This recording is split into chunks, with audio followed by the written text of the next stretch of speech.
बिस्मिल्लाहिर्रहमानिर्रहीम। ऐसे अफराद जिनको नज़ला ज़ुकाम या कीड़ा रहता है या छींकें आती हैं और उनको डस्ट एलर्जी है, तो वो तमाम अफराद जो खुली फ़ज़ा में काम करते हैं, जैसे पुलिसमैन, ट्रैफिक वाले, ठीक है जी, या ज़्यादा देर कंप्यूटर पे बैठने वाले जिनका नज़र का ज़्यादा काम होता है और उनकी याददाश्त भी कमज़ोर होना शुरू हो जाती है, तो खाकरोब वगैरह सब लोगों को जिनको डस्ट एलर्जी है और जितनी भी पुरानी से पुरानी ये एलर्जी हो, छींकें आती हों, तो आप लोगों को एक इंतहाई ज़बरदस्त नुस्खा मैं बताने लगा हूँ। नुस्खा सुनने से पहले परहेज़ सुन लें कि आप लोगों ने चावल और खट्टी मीठी चीज़ें नहीं खानी और डस्ट से बचने की कोशिश करनी जितना हो सके। तो नुस्खा आपकी खिदमत में हाज़िर है।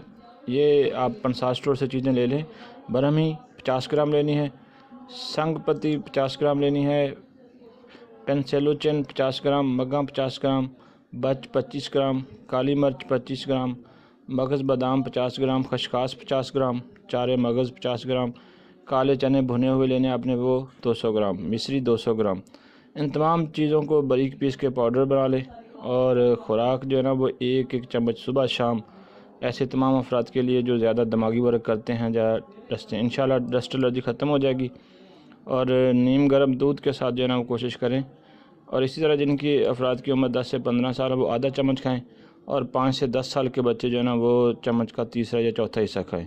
तो इंशाल्लाह डस्ट एलर्जी आपकी ख़त्म हो जाएगी, छींकें आना बंद हो जाएंगी और नज़ला ज़ुकाम जितना भी हो वो ख़त्म हो जाएगा। अगर ये वीडियो आपको अच्छी लगे तो फिर हमारे चैनल को जरूर सब्सक्राइब